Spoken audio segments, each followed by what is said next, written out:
क्या आप कभी ऐसी जगह गए हैं जहां आपको महसूस हुआ हो कि कुछ अजीब है, कुछ ऐसा जो आपकी आंखों से छुपा हुआ है लेकिन आपको अंदर से बेचैन कर देता है। कल्पना कीजिए अगर आपके घर का ही एक हिस्सा कोई भयानक राज छुपाए हुए हो, एक ऐसा राज जिसे जानकर आपके रोंगटे खड़े हो जाएं।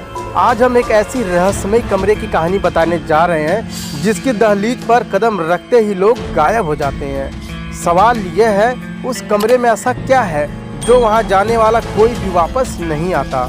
क्या यह सिर्फ एक अंधविश्वास था या इसके पीछे कोई भयानक सच्चाई थी? और सबसे अहम बात, क्या यह रहस्य आज भी जिंदा है? तो आइए कहानी को विस्तार से जानने की कोशिश करते हैं। राजीव एक रियल एस्टेट एजेंट था जो पुरानी प्रॉपर्टी खरीदकर उन्हें नए मालिकों को बेचने का काम करता था। वह काफ़ी अनुभवी था और कई अजीबोगरीब मामलों का सामना कर चुका था। लेकिन जब उसे एक पुराने बंगले को बेचने की जिम्मेदारी मिली तो उसने सोचा भी नहीं था कि यह उसकी ज़िंदगी का सबसे डरावना अनुभव होने वाला था। यह बंगला करीब 100 साल पुराना था, लेकिन इसकी कीमत उम्मीद से कम थी। जब राजीव ने बंगले की फाइलें देखी तो उसे पता चला कि इस घर को कोई भी खरीदने को तैयार नहीं था। कई ग्राहक इसे देखने आए थे, लेकिन किसी न किसी वजह से उन्होंने मना कर दिया। राजीव को यह बात बहुत अजीब लगी कि आखिर इस खूबसूरत बंगले को कोई क्यों नहीं खरीदना चाहता। इस सवाल का जवाब ढूंढने के लिए वह खुद उस बंगले में रहने का फैसला करता है। राजीव ने जब बंगले में कदम रखा तो उसे महसूस हुआ कि यहाँ कुछ तो गलत है। हवा में एक अजीब सी ठंडक थी जो आम घरों में नहीं होती थी। पहली रात जब वह अपने कमरे में सोने गया तो उसे अचानक एक अजीब सी आवाज़ सुनाई दी, जैसे कोई धीरे धीरे फुसफुसा रहा हो। उसने उठकर पूरे घर की तलाशी ली, लेकिन कुछ नहीं मिला। उसने सोचा कि शायद यह उसकी थकान की वजह से हुआ होगा, लेकिन अगली रात कुछ ऐसा हुआ जिससे उसके होश उड़ गए।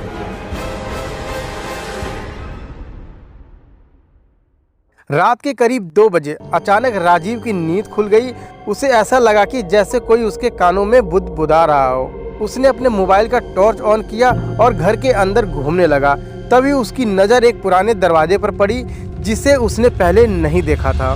दरवाज़ा थोड़ा सा खुला हुआ था और अंदर से ठंडी हवा आ रही थी। जैसे ही उसने दरवाजे को धक्का दिया वह खुल गया और उसके पीछे एक संकीर्ण सीढ़ी नजर आई जो नीचे तहखाने की ओर जाती दिखाई दे रही थी। राजीव ने टॉर्च की रोशनी में धीरे धीरे नीचे उतरना शुरू किया और जैसे ही वो नीचे पहुंचा तो उसे चारों तरफ अजीब व गरीब पेंटिंग दिखाई दी, लेकिन एक पेंटिंग बाकी सबसे अलग थी। एक कमरे की पेंटिंग जो बिल्कुल इस बंगले के किसी छुपे हुए हिस्से जैसी लग रही थी। राजीव पेंटिंग को ध्यान से देखने लगा, तभी उसने महसूस किया कि पेंटिंग के पीछे दीवार थोड़ी अलग लग रही थी। उसने दीवार को छूकर देखा और अचानक दीवार खिसक गई। दीवार के पीछे एक अंधेरा कमरा था।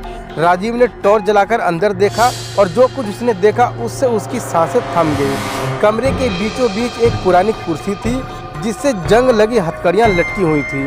फर्श पर खून के धब्बे थे और दीवार पर गहरे नाखूनों के निशान थे, जैसे किसी ने यहाँ से बाहर निकलने की कोशिश की हो। सबसे डरावनी बात यह थी कि कमरे के कोने में पड़ी एक कुर्सी पर किसी का ताज़ा कटा हुआ हाथ रखा था और उससे अभी भी खून टपक रहा था। राजीव ने तुरंत पुलिस को बुलाया। जांच शुरू हुई तो एक चौंकाने वाला सच सामने आया।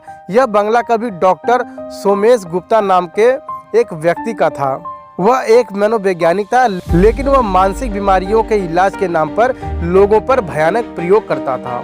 20 साल पहले जब कुछ मरीज लापता होने लगे तो पुलिस ने जांच शुरू कर दी, लेकिन इससे पहले कि पुलिस उसे गिरफ्तार कर पाती वह रहस्यमय तरीके से गायब हो गया। लोगों का मानना था कि वह मर चुका है, लेकिन अब यह मामला फिर खुल गया। पुलिस ने जब तहखाने की खुदाई की तो वहां दर्जनों कंकाल मिले, लेकिन सबसे चौंकाने वाली बात यह थी कि कमरे की एक दीवार पर पेंटिंग अब बदल चुकी थी। उस पेंटिंग में एक नया चेहरा जुड़ चुका था, डॉक्टर सोमेश का चेहरा। राजीव को इस मामले में गहरी दिलचस्पी हो गई। उसने बंगले की और जांच करने का फैसला किया, लेकिन कुछ दिनों बाद वह भी रहस्यमय तरीके से लापता हो गया। पुलिस ने उसकी तलाश की, लेकिन उसका कोई सुराग नहीं मिला। 1 महीने बाद जब एक नया परिवार बंगले में रहने आया तो पहली ही रात उसे एक अजीब सी फुसफुसाहट सुनाई दी। तुम अगला हो। यह बंगला आज भी वैसे ही खड़ा है, लेकिन इसमें कोई भी रहने की हिम्मत नहीं करता। क्या यह आत्माओं का खेल है या फिर डॉक्टर सोमेश अभी भी कहीं छुपा हुआ था किसी नए शिकार की तलाश में? ये कोई नहीं जानता, लेकिन एक बात तय थी कि कुछ रहस्य कभी दफन नहीं होते, वे इंतजार करते हैं अगली गलती के लिए।